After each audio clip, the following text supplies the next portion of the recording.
Honey,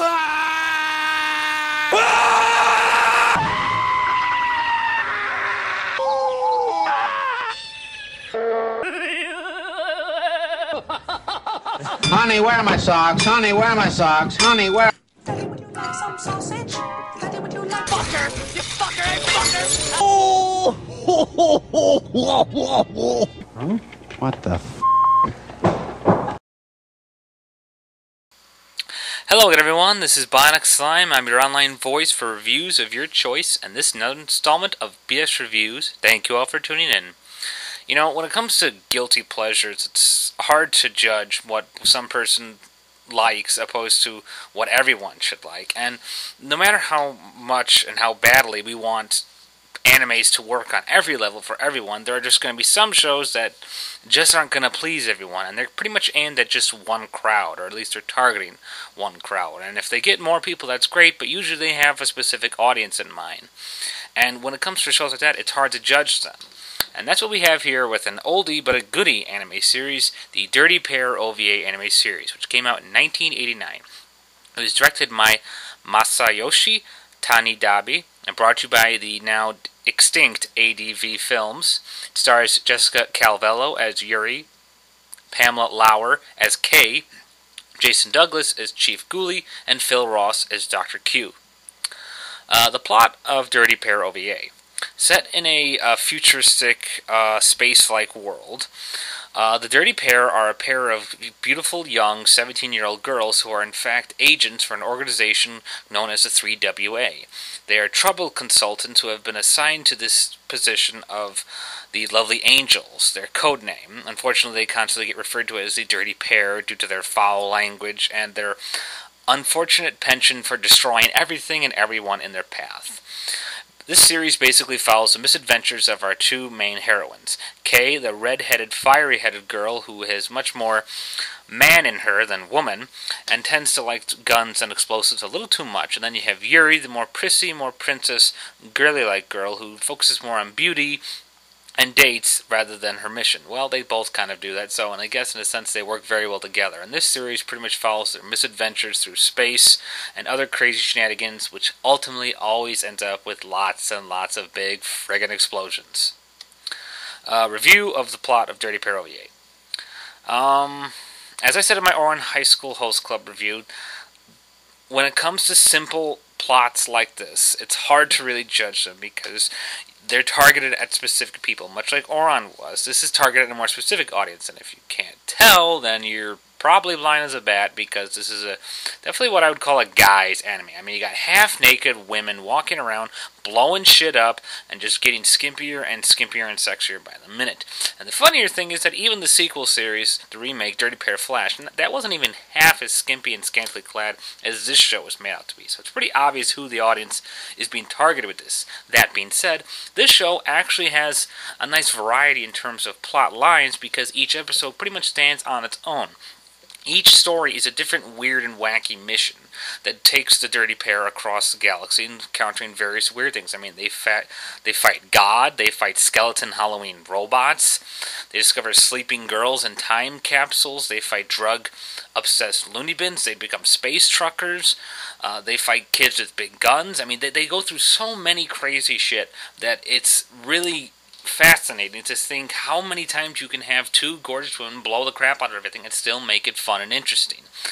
I mean, obviously the story is pretty much limited to the one basis that this is just basically a girls with guns show, but I think the fact that they actually used that variety of the crazy cases made things a little more interesting for what otherwise would have been easily construed as a subpar storyline. And it pretty much is a subpar storyline, but at least if you're going to watch this and you're getting entertained, then be heavily entertained, which is pretty much what the Dirty Pair series and the characters excel magnificently at. Review of the characters. Again, like I said in Oran, the story can suck or be awesome, but no matter what, you have to like who you're watching. In this case, much like with Oran, you absolutely do love who you're watching. The Dirty Pair are just such fun, classic characters that you can just easily sit down and enjoy. The best thing about them is not only are they beautifully gorgeous and just wearing close to nothing short of bathing suits, they work so well together in the sense that they don't work well together. One of the big highlights, at least in my opinion, of their character relationship is the fact that they have this witty little banter that goes back and forth. They're constantly saying, bite me, bitch, asshole, shit, and they constantly talk like that through the whole series. It's a nice way to have conflict that's not too frustrating, so you don't end up hating the characters for watching them going pissy-pissy with each other all day. At the same time, it keeps it amusing and keeps their teamwork much more complicated and much more interesting to watch. They are acting like typical 17-year-old girls. They're constantly talking about dates and boys, and yet they're doing what most people conceive to be a very man-like, actions, becoming war commandos and kicking everyone's ass. And it's funny because the show openly notices that these women are essentially doing what one could perceive as being a man's work. And I like the fact that while the series does touch on that subject, it doesn't let it dominate it. These characters are very fun on their own. I particularly have loved Kei from the start in both this version and the Flash version, and I really think that having these not-so-typical voice actors, I'm not too familiar with them. Well, Calvello I am, but not Pamela Lauer. But they both do wonderful jobs as the characters. Jessica Calvello gives a very soft performance here as Yuri, and I've seen her before in other animes, and she works really well here. And it's great that she does have taken a softer approach, because I think it kind of fits with the old vintage style of the anime. Pamela Lauer was great as Kei. At first, it sounded kind of like a little dark, little dull tone, but it works great with her attitude, and it makes her lines come out all the more funnier. You get a lot of random voice actors in here since the episodes changed so frequently, but Jason Douglas, for the few times he's in as the Chief, is quite funny, particularly his little pissing rants when he realizes, oh good God, what did the dirty pair do now? And Phil Ross gives an amusing little role as Dr. Q, who's ripped straight out of James Bond, and there's actually quite a few movie references in here. There's even like a Godfather scene from almost bit by bit taken, and it's just a nice array of variety in terms of characters, stories, and what all makes it work is this uncanny, bizarre relationship between these two girls, and they just make it funny and fun to watch. Review the animation and the music. Music, I'll be honest, I really didn't care for. It's the 80s, but that doesn't mean I have to like it. It's okay. I mean, the ending music is cute and kind of charming, but I didn't care for the opening theme. It seemed to kind of go too slow and too little sloppy. I don't know if that makes any sense. It just didn't sit right with me. It was okay. It was fun for what you needed it, but it just really didn't stand out to me. The animation, it's an older style, as I said, and it actually worked well considering its age. The explosions and the designs on certain characters, like their robots. There's this one hilarious episode with Halloween going on. There's a skeleton robot running around.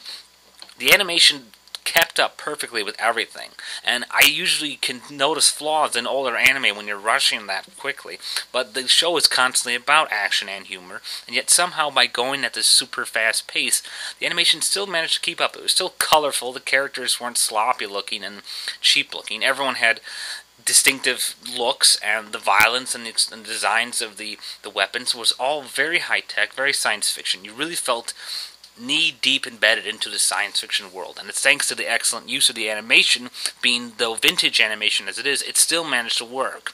And it's a fine example that even an older anime, such as from 1989, can still have the charm and character that the new CGI animation style is using now. Flaws about the series. As much as I adore Dirty Pair, they're just iconic characters in my opinion.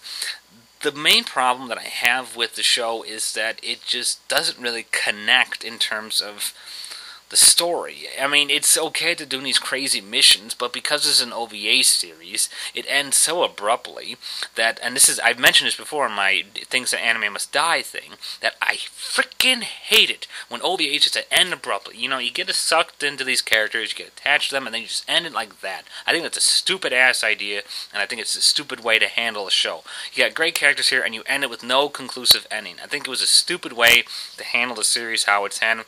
I think it's too short with just 10 episodes when you have so much potential to work here, and considering even though there's so much more other Dirty Pair anime, the fact that you would end this series, be it OVA or not, this way just makes the story end up looking weird. You don't have to have a great finale that ties everything together, like, say, Burn Up Access, which I will review later, but it would be nice to have some kind of conclusive ending outside of just going straight to the movies, which I will also be reviewing as well soon. That's my biggest complaint with Dirty Pair. Final wrap-up, Dirty Pair is clearly a guy's anime. Women can enjoy it too, anyone can enjoy it, but it is primarily looks like it targeted at males. Having said that, it's hard to say about who would respond to this anime, but what I like best about it is despite that, it offers such a wide variety to everyone. There's great comedy, good animation, lots of fun voice actors who bring real good charm and depth to their role, hilarious crazy amount of crazy ass actions and scenes and explosions galore. You got a bunch of wacky missions and cases that just make it much more fun and interesting despite the abrupt ending. This is lots of fun. It's a very enjoyable series. You can just sit down, pop some popcorn in your mouth, and just sit back and enjoy the ride. I give Dirty Pair, the OVA, 3 stars out of 5 stars. Well, that's all for now. This has been Bionic Slime for BS Reviews. Thank you all for tuning in, and goodbye for now.